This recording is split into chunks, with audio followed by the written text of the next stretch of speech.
Hi there, I'm Gabriel Morris. Welcome to my YouTube channel, Gabriel Kundalini. In just a minute is going to be a fascinating interview with Teal Scott. Teal Scott is an amazing spiritual teacher that I just discovered a couple of months ago and started soaking up her information through her YouTube channel. She has a popular YouTube channel, The Spiritual Catalyst. She is also author of the book, The Sculptor in the Sky. And so I decided I wanted to reach out and see if I could get an interview with her, and sure enough, she agreed. So it's a very wide-ranging interview. She talks about a lot of different spiritual topics. She describes the spirit realm in very, very vivid detail, very fascinating. She talks about her own past lives and describes how exactly a spirit incarnates into a physical body here on Earth.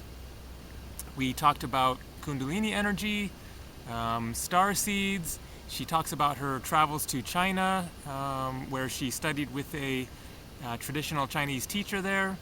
We talk about President Obama and the Israeli-Palestinian crisis. So it's a very, very wide-ranging and extremely thought-provoking discussion. You're going to learn a lot over the course of the next hour. If you enjoy the discussion, feel free to subscribe to my channel here. I put out my own videos talking about all sorts of different spiritual topics. Without further ado, coming up next is a fascinating interview with the amazing Teal Scott.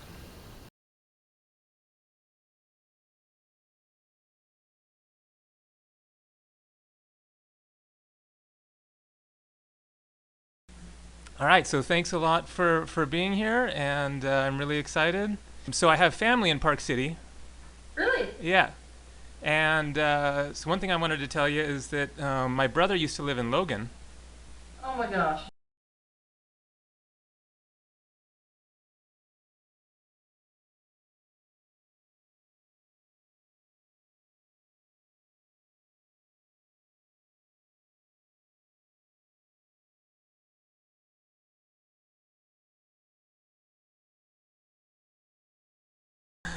Cool, so we'll just jump right into it.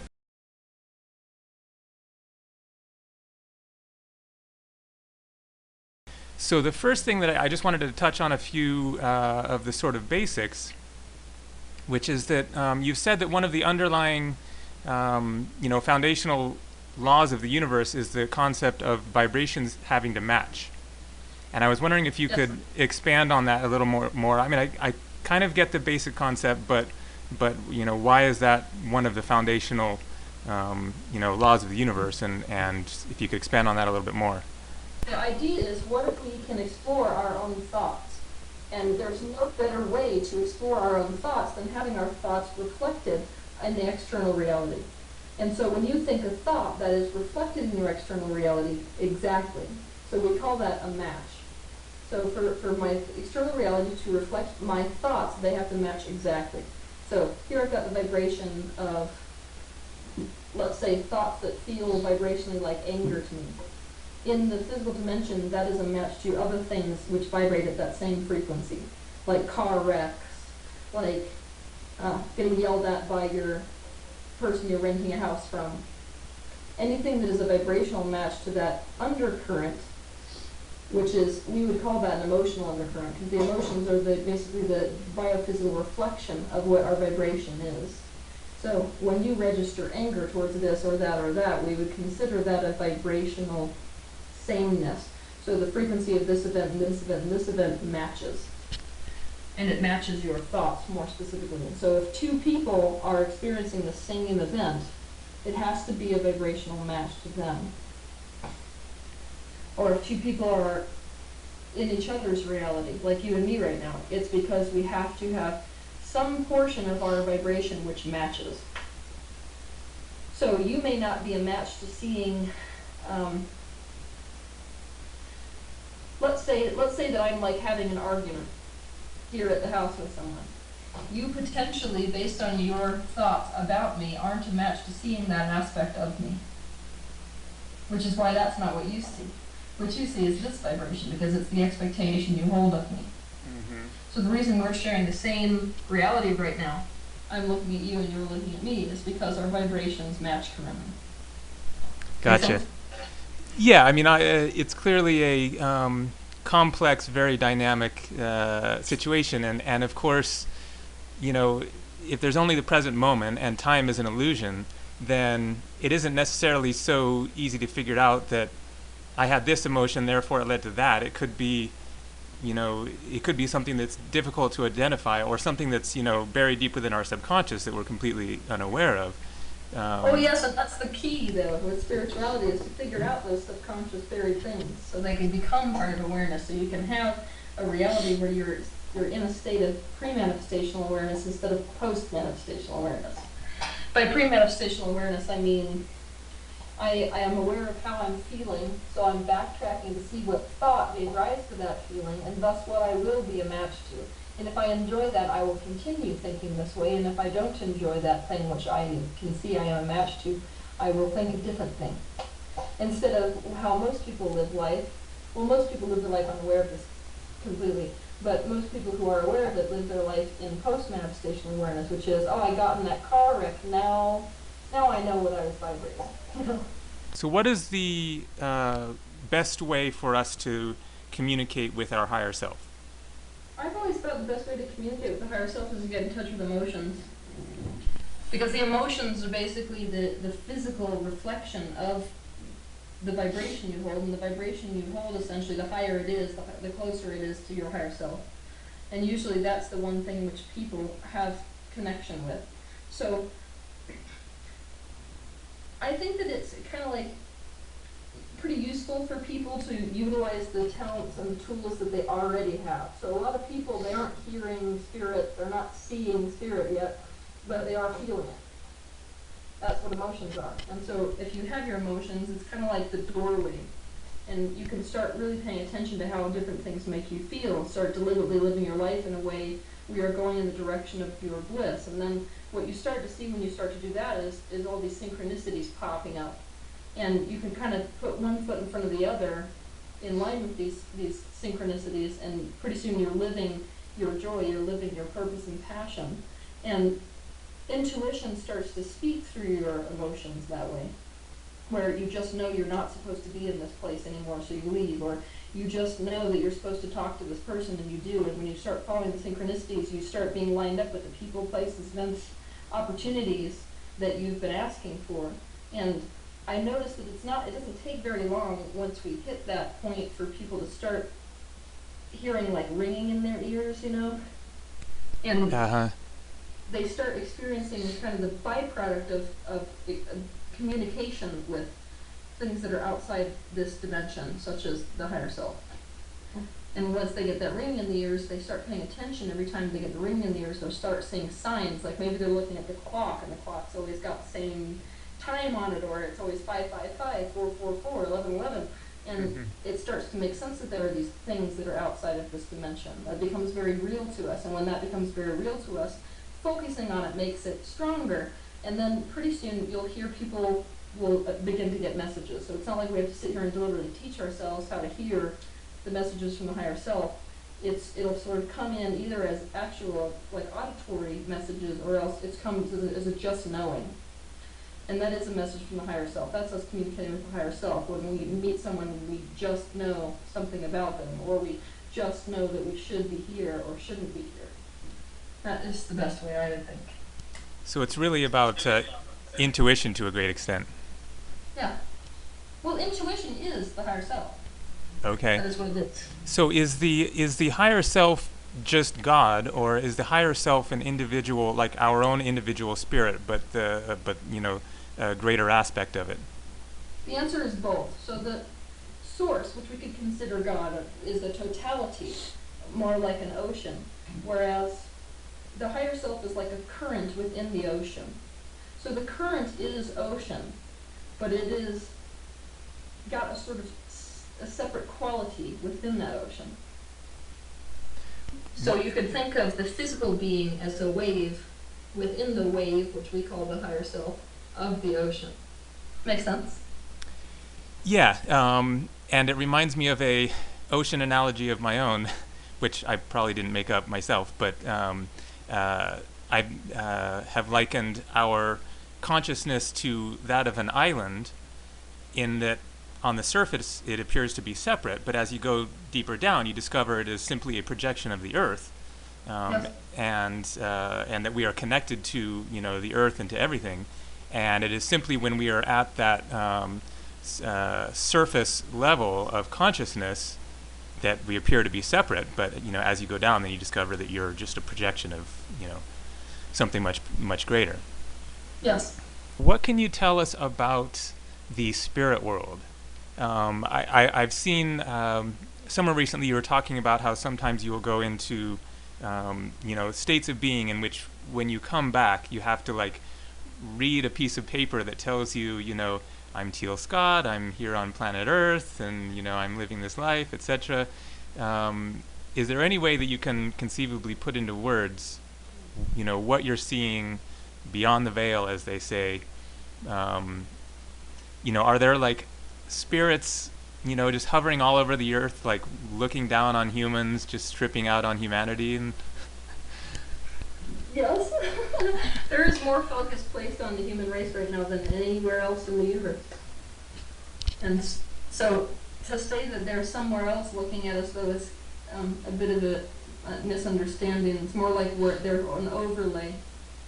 So what I'm seeing in the spirit world beyond the veil of the third dimension is different based on which dimension that I am in. So in the fourth dimension, which is just outside this one, everything is an energetic imprint of what is here physically, only the properties are quite different. You can look at a wall and say open, and the wall opens. Yeah, because it isn't so dense. Yeah, and you can encounter beings that are no longer incarnated physically, dead relatives, dead animals. Spirit guides will come sometimes to the fourth dimension, but they usually are fifth dimension and above. So in fifth dimension, it ceases to appear like a space. You can make it appear like a space, meaning that if you go to the fifth dimension, and you'll sort of experience this garbledness. It's kind of, to begin with, a lot of times if you're phasing with it, it feels kind of like you've got your finger on the knob of a radio dial or a television dial, and you're in between channels where the reception is good, and you kind of have to intentionally desire or intentionally put forth the intention for it to become a space.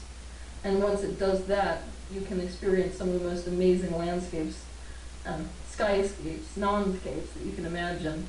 Things like, I go to fifth dimensionally, there are many places extra-terrestrially here in the universe that are fifth and sixth dimensional realities, and they're sometimes my favorite to go and visit, because all the properties are different. Gravity is not there on some of them. It's an immediate thought response environment, meaning that if you think something, it's there immediately, or if you think you want to be somewhere, you're there immediately. And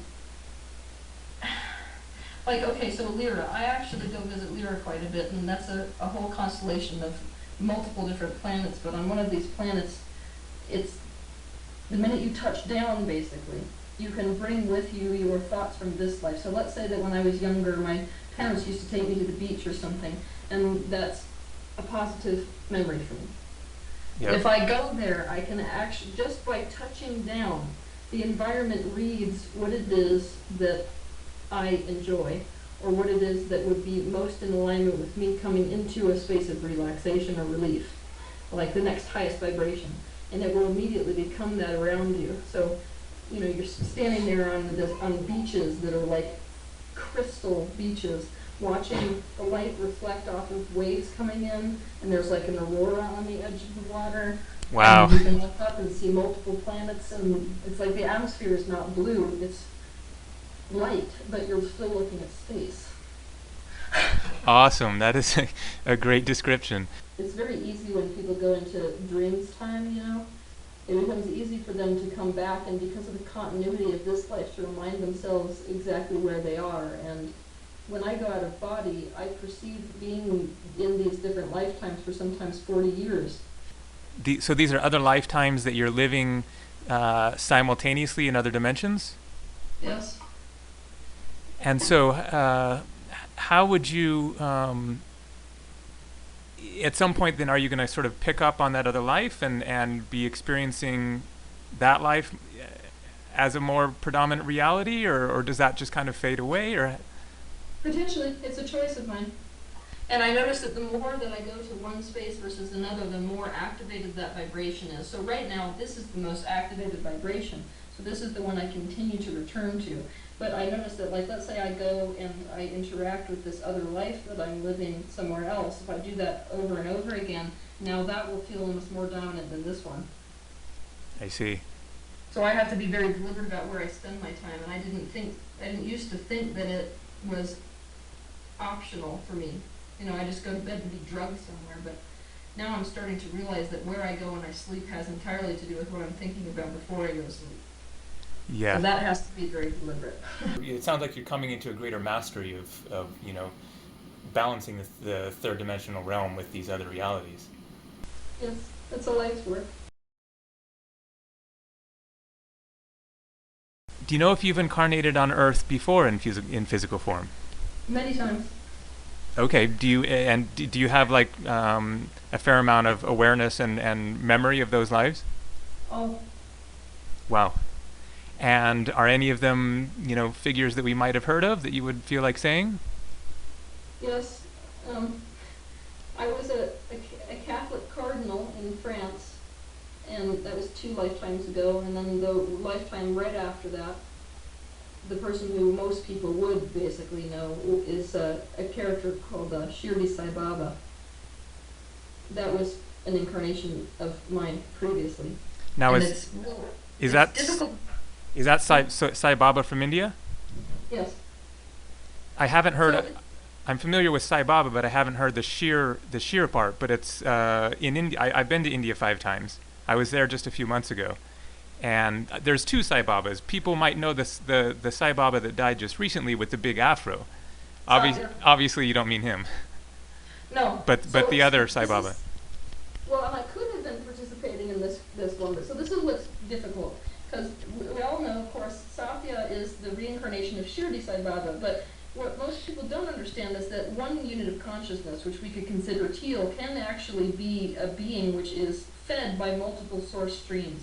So quite often when you have spiritual teachers, what you're seeing is a coagulation of multiple perspectives that's coming forth in one physical incarnation, which is the case with Shirdi. There were multiple source streams, my own source stream being one of them, that participated in that particular perspective.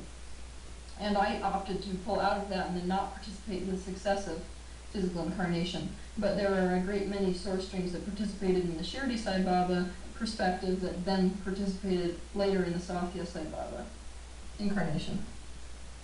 The Sathya Sai Baba is the more recent one with the afro? Yeah.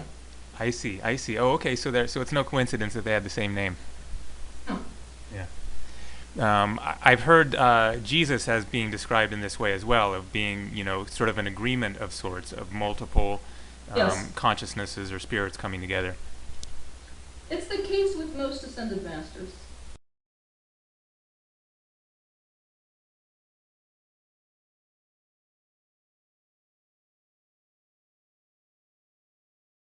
One thing I was curious about, is there any way that you can describe how a spirit incarnates in the physical body?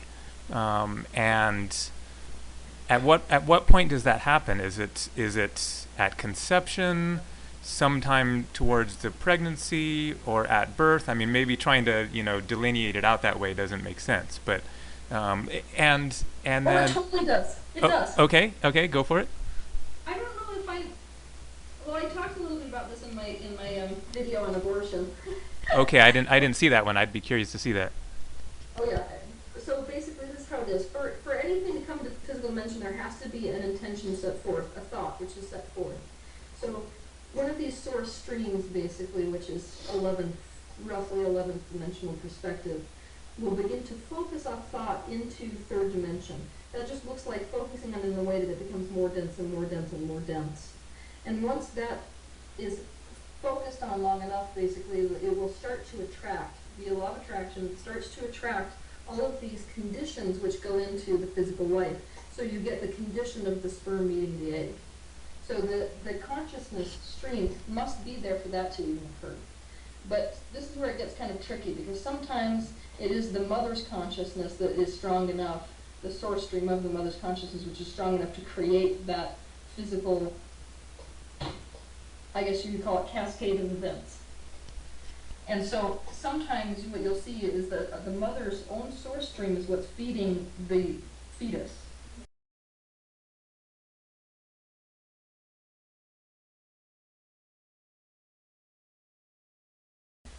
And when the child takes its first breath is when you'll watch somebody take over. So it's another source stream that decides to basically activate that physical body, almost like a walk-in.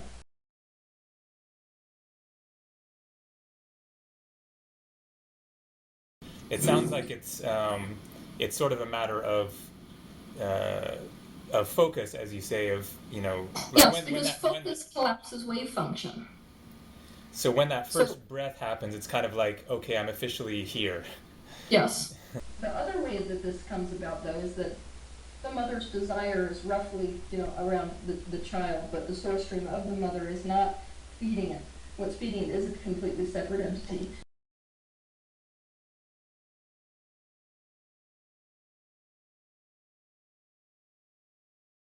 So it looks pretty bizarre energetically. It looks like the woman has got this major source stream coming in, and there's a separate source stream coming straight in through the woman's, where the woman's umbilical cord was, basically the belly button. There's a huge source stream flowing in that's a separate source stream, meaning that that child already has consciousness in utero. Okay. And that being is it's like it'll experience the whole thing. It doesn't, upon first breath, all that is first breath here in the physical dimension. It's not like the breath is an invitation for a separate consciousness. The consciousness is already there. So one other thing on the same topic, like basically sort of what I was imagining is, let's say that, you know, the Queen of England is about to have a baby, or they're, you know, she and the king are having sex or whatever, and wouldn't there be, like, you know, thousands of spirits who are like, I want to be the son of the King of England? Like, how does it get decided which consciousness, you know, which body you end up in? Is it just kind of an agreement between you and the parents, or how does that work? There doesn't have to be a restriction. Ultimately, there could be billions of source streams that are participating in one particular focal point, but it would kind of defeat the purpose of expansion. The purpose of expansion is to get the most that we can get, and by the way to do that is to get as many perspectives as you possibly can. And so ultimately, even though we are part of the same source stream, none of us are in competition, or part of different source streams rather, none of us are in competition. Because even if you are having your experience and I'm having my experience over here, ultimately when we go up past the level of our higher self into the God self, we are all the same thing. So your lifetimes have been my lifetimes anyway. So you won't see these same kind of competition. I see.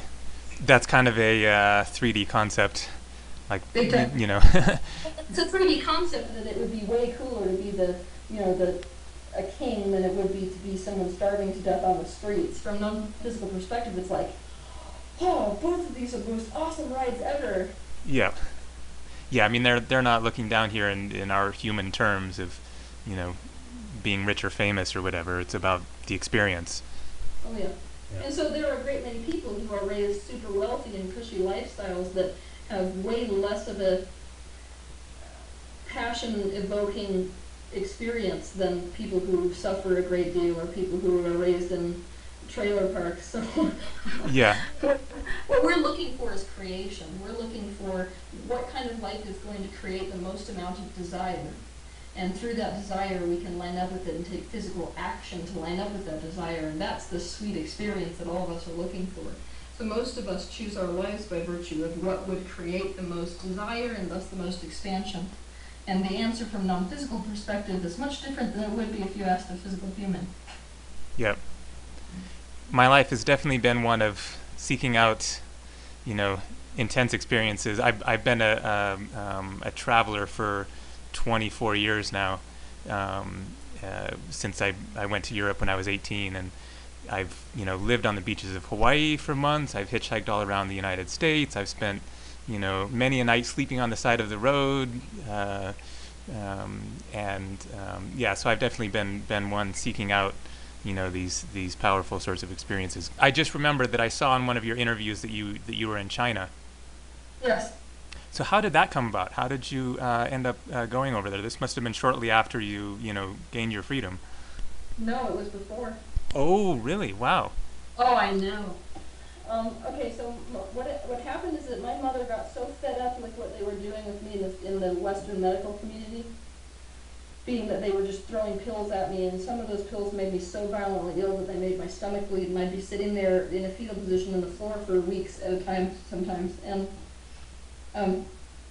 she couldn't take it anymore, and so she decided to look outside of the box towards sort of Eastern philosophies and what their idea of what was going on with me was, because I was just getting more and more ill. Of course, she didn't know why, but she ended up putting me on a plane, flying me over there with her, because she found a group of people that were terminally ill, who were all going to this one healing center in order to get healed and learn about traditional energy healing and traditional medicine arts. And, you know, because Chinese medicine's like this thousand upon thousand-year-old practice. So it was kind of a last-ditch desperacy effort.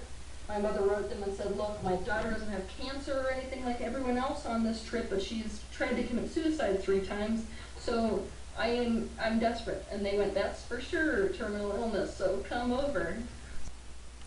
I also saw the story about that you were describing of a a teacher there, and you were at a train station, and he was teaching you to be able to handle people's energies. Is that a good way to put it?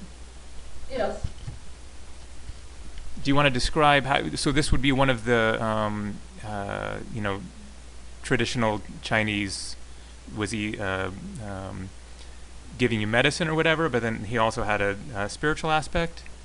Oh, major spiritual aspect. Well, what happened? It was really difficult to communicate with them because none of them spoke English. I had a very unusual Chinese experience, being that we were thrown in with very traditional Chinese people. None of them spoke English at all. It was really bizarre. So when I got there and stepped off of the bus, they immediately isolated me away from my parents and the rest of the group, and they put me in with the students. What happens at this place is that the master who's in charge of setting up this place goes around and he hand selects orphans that he feels have spiritual abilities.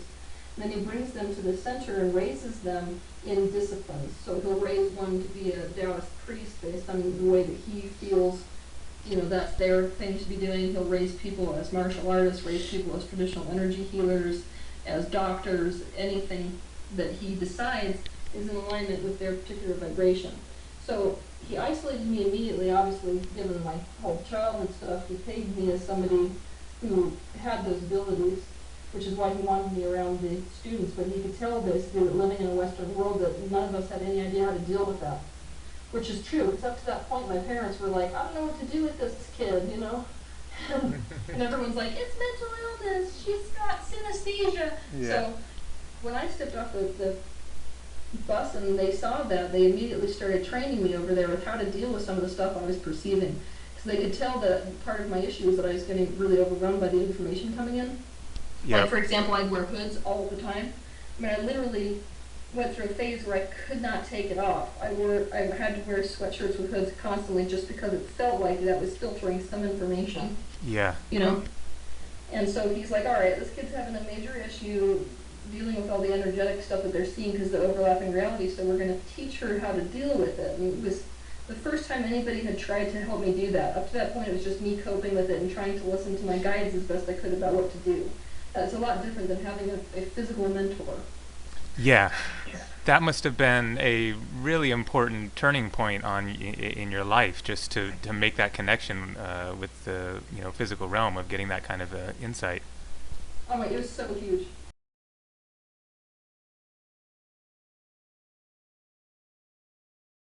How do you see events unfolding on Earth over the course of the next 5 to 10 years? A lot of us have been reading various news stories and getting all of this information from the Pleiadians and all this channeled material talking about this major shift that's going on. Do you see something, a major transition of some sort happening beyond? Obviously, we're going through major changes. Do you see something in the upcoming future, or is it going to be as we've experienced over the past 20, 30 years of major changes, but things basically holding together? It's going to be as we've experienced it, only on crack this time, meaning that because the buffer time is disappearing, we're going to get much more dramatic polarity. So we're going to see much more exciting stories, meaning that you turn on the news and what you'll see is like the most amazing of the most amazing. but also the worst of the worst. So Yeah. the stories are going to get worse, and the stories are going to get better, and there's not going to be very much in between. Gotcha. Is it a function of the physical dimension becoming less dense? Yes. And as it becomes less dense, as it vibrates in its totality at a higher level, the buffer time of the physical dimension, meaning thought manifestation, starts to disappear. And so when we think a positive thought, it manifests quicker. And if we focus on it long enough, it manifests way more intensely. And same goes for negative thoughts. So it's like it's going to benefit us because back when, I mean, just watch our grandparents' era. If you watch your grandparents thought negative thoughts for a long time and it didn't kill them. Mm-hmm. I mean, it slowly disintegrated them, but it didn't manifest because of the buffer time in a way that was so dramatic that they were up against having to change. But right now, we're going to be, because that buffer time is disappearing, it will be very rare to see somebody who's able to chronically hold on to a vibration. They will be forced much more dramatically to what we call the crossroads syndrome, where it's a life or death scenario for them.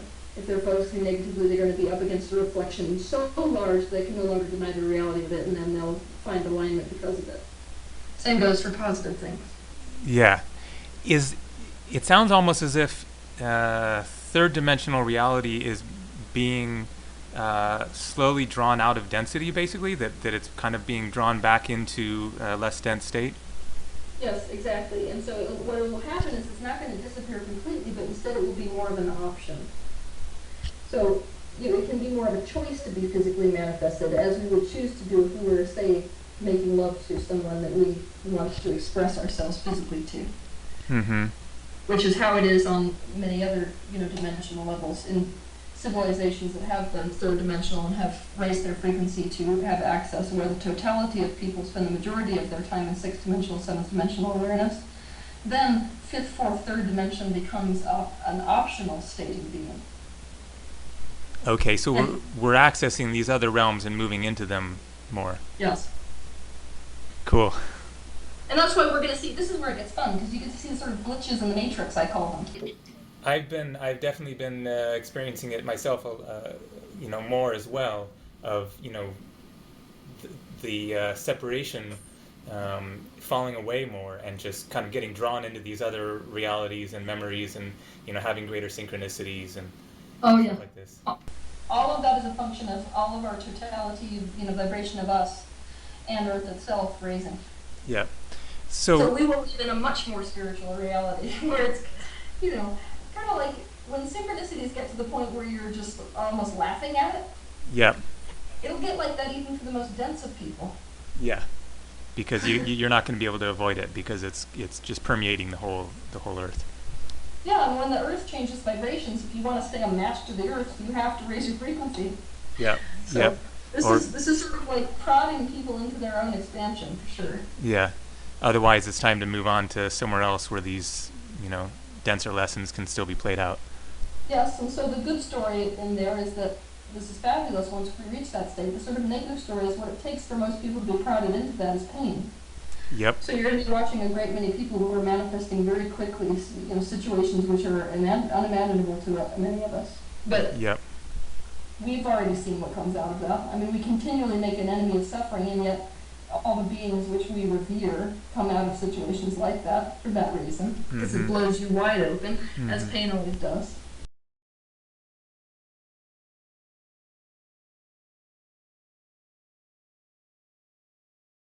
So I wanted to talk a little bit about the concept of starseeds. Okay. So I'll tell you a quick little story of mine. When I was 6 years old, I was sitting in a movie theater watching the movie Superman, and the beginning of the movie shows Superman as a baby, and his parents are putting him in this little space pod, and he's being sent to Earth. And so it shows kind of this trial of him, of the journey to Earth. There's, loud noises, and the baby's crying, and flames or something, I forget exactly. In the course of watching this, I was flooded with this memory that I had experienced something similar to this. Not in this lifetime, of course, but sometime previously. So I guess this would be, a confirmation of that starseed reality. When we use the word starseed, most of us are not talking about the same thing, which is always the issue. Being on the same page about what we mean relative to starseed is an issue, because for many people, you've had a previous life on extraterrestrial planets, which by that standard, everyone is in starseed. Yeah, I hear what you're saying. So I guess there are different waves. Like you've said that you're indigo. Go ahead. Okay, so what we really mean when those of us who are not talking in that way speak of a starseed, what it means is that humanity has been asking for answers, which extraterrestrial beings contain those answers to, most like teachers. And so what will happen is that an extraterrestrial being will choose to come down and either project forth the image, kind of like a holographic image, that the human mind can't participate and can't perceive any difference between the hologram of the projection of human and something that is physically incarnated as human. I see. So it will seem like anyone else to the physical senses. Whereas if you go to the fourth dimensional reality of that particular person, it will be vacuous. How do you mean? What would be vacuous? You will not see so the fourth dimensional representation of that being will be more like a telegraph image than it will be like a ghost.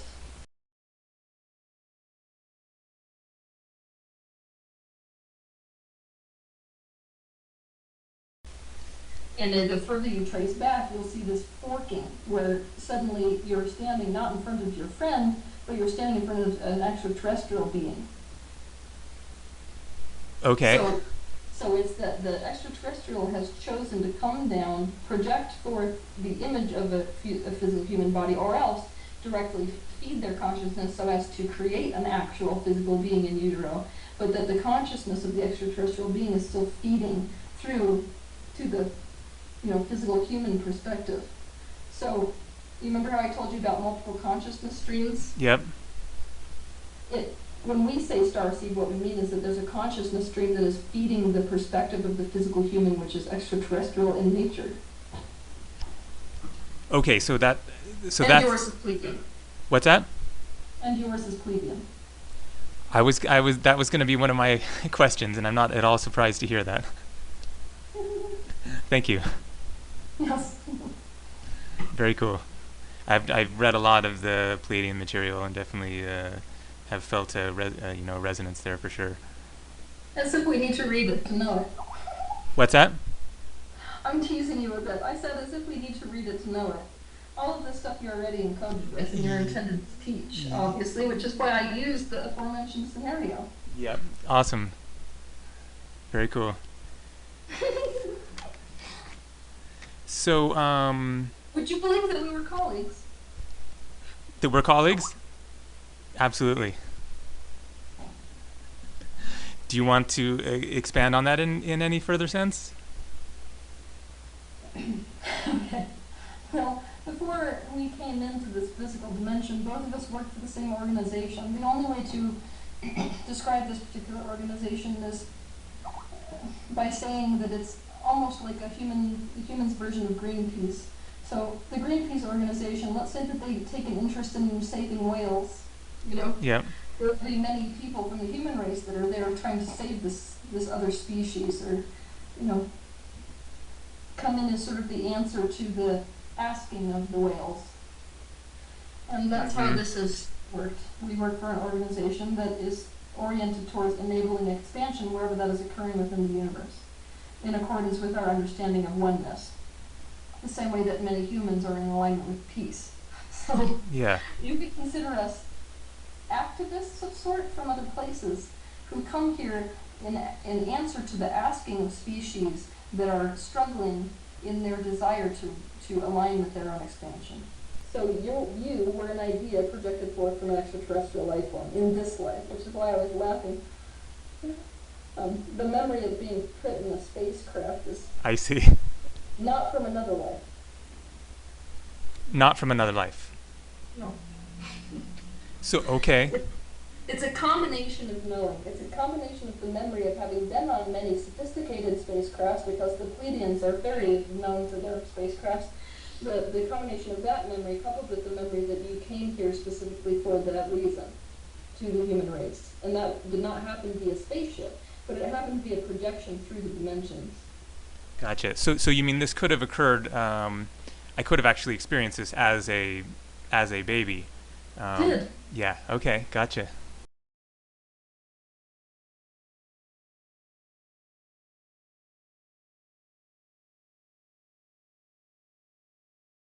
I wanted to talk a little bit about Kundalini energy. Okay.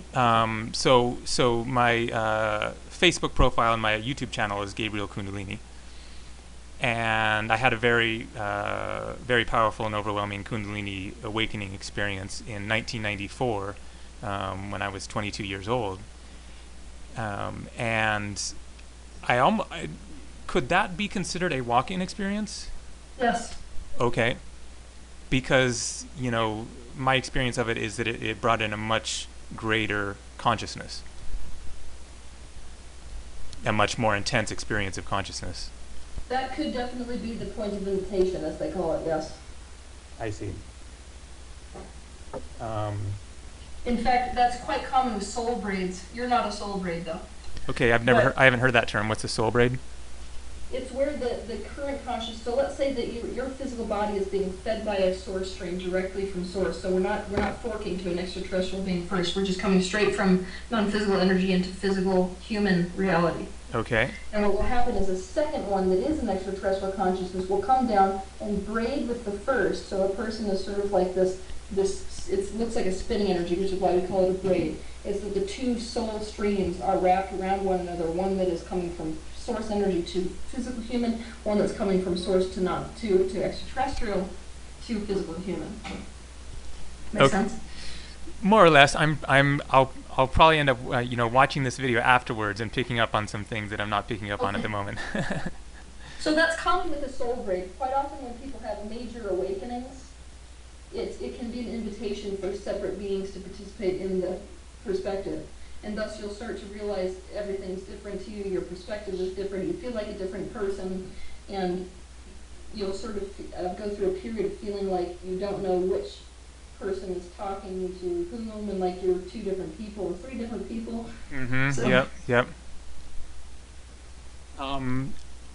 I think of Kundalini energy as being the goddess energy. Does that make sense to you?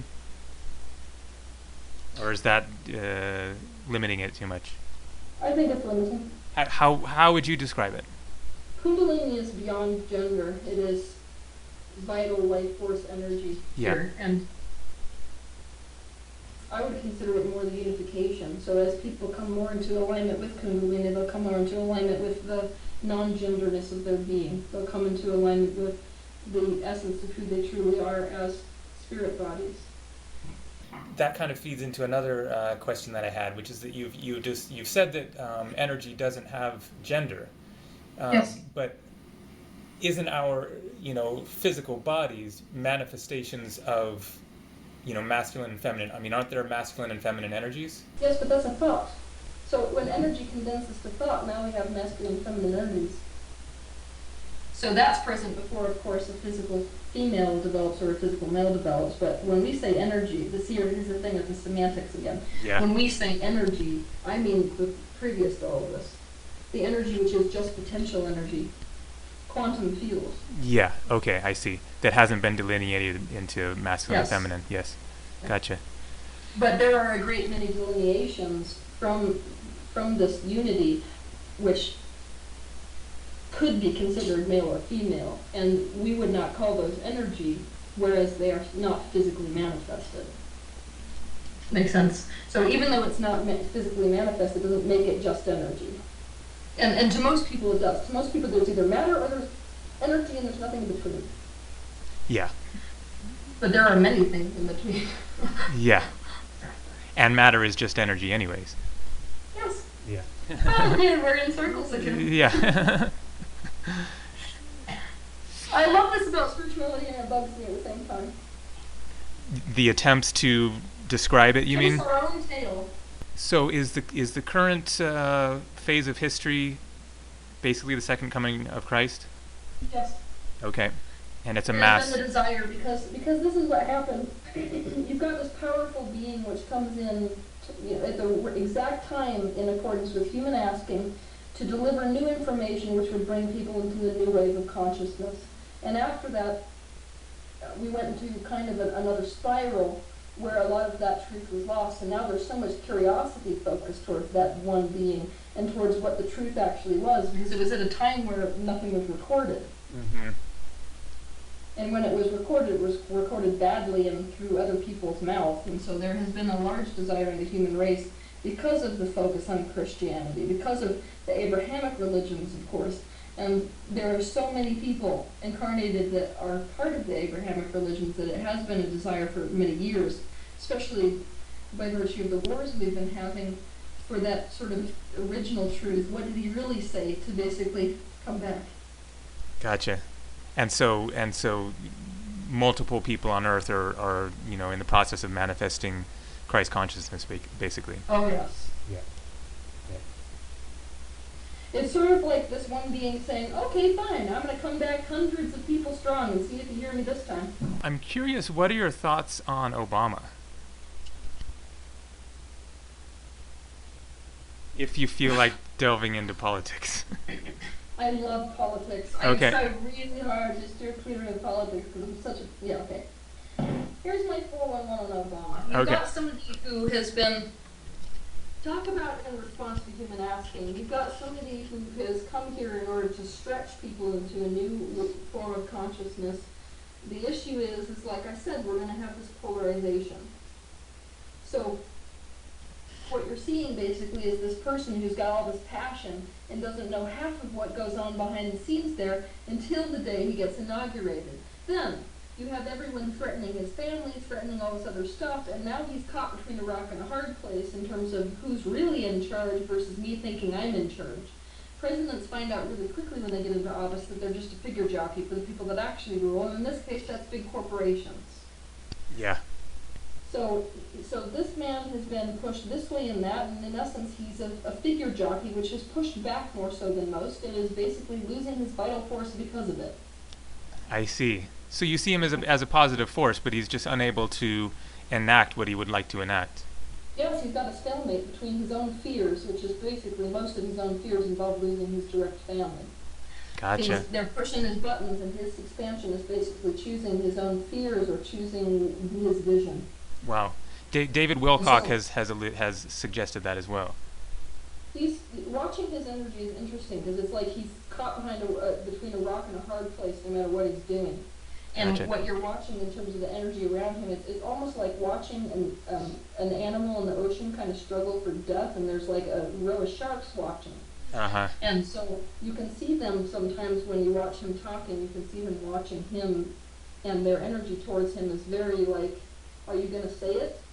Or are you going to do what we want you to do? Mm-hmm. And you'll watch him try to do things, and it's like he's trying to find loopholes to get around these people, which essentially hold the puppet strings governmentally here. And he usually runs into roadblocks, and so we've got a stalemate in the government right now, meaning that it used to be in a two-party system that created more balance, but we sort of wove religion and money in with one particular party, of course being the Republican Party. The minute that you do something like that, the minute that religion becomes part of it and that money becomes part of it, the issue is that if we've got corporations running the government and the people who are making laws that benefit corporations are Republicans, now everyone who has any kind of power at all, and let's just face it, in this world money is power, they become Republicans. So we lie to ourselves because we have a Democratic president that this is a democracy that we're living in, and it's not. It's more like an oligarchy ruled by a group of Republican men who all own these corporations and want the only laws to be passed to benefit their pocketbook. Yeah. And so they're not actually interested in moving anything through. And so it used to be that when bills came to office, people could agree, but now it's like we don't even want to find a meeting of minds. We just want to make sure the other person loses. Now, go ahead. So, like, let's say that somebody tries to pass a bill, and there are any kind of Democrats that are for it, or the president's for it. What you'll watch is that they don't even want to find a compromise. They just want to make the other person wrong. So we're in a pissing contest, we're in a war, and this country isn't moving anyway. David Wilcock has described them as being basically on the last ropes of that this cabal, as it were, is on the verge of of failure because other political forces in the world are against them. It's just like, how many years do we have to piss people off before it bites us in the ass? You can only be a bully for so long before somebody stands up to you, and right now we've got a very dangerous stacked and tiered type of reality in the world. We make an enemy of one country, that's making an enemy of another country. Mm-hmm. Hence why World War happens, which is why we've been a match and still are a match to a potential World War III. Mm-hmm. So when people say, what happens in the next 5 or 10 years, I'm like, let's see. I hope it's not some of the potentials that I'm seeing here, because, it's not just for humans that I'm seeing life paths, it's also for the Earth itself. And for the Earth itself, we are still a match to a third World War. Oh boy. So let's see if we can raise the consciousness enough to no longer be a match to that. Gotcha. Yeah, I mean, things are just changing so rapidly at this point. The potentialities that it's oh yeah, they're difficult. Shifting more so than I've ever seen before. Yeah. In the same vein of politics, what would you describe the whole Israeli-Palestinian conflict as being a reflection or a manifestation of?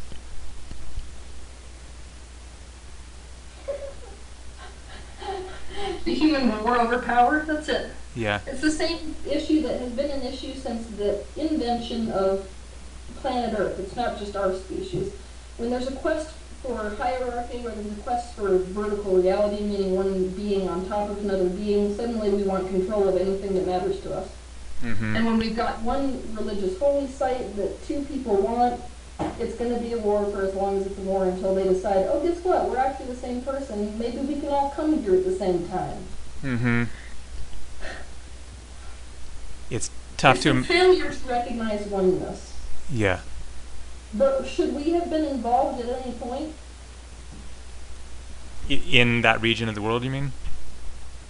Americans. Yeah. I realize we only became a country like 3 years ago, but we're going to come parachute into your country and try to stop a war that's been going on for thousands of years. Yes, and it'll all go just as planned. Yeah. And they're Yep. kind of like, well, who are you? Well, now we used to hate each other, now we hate you.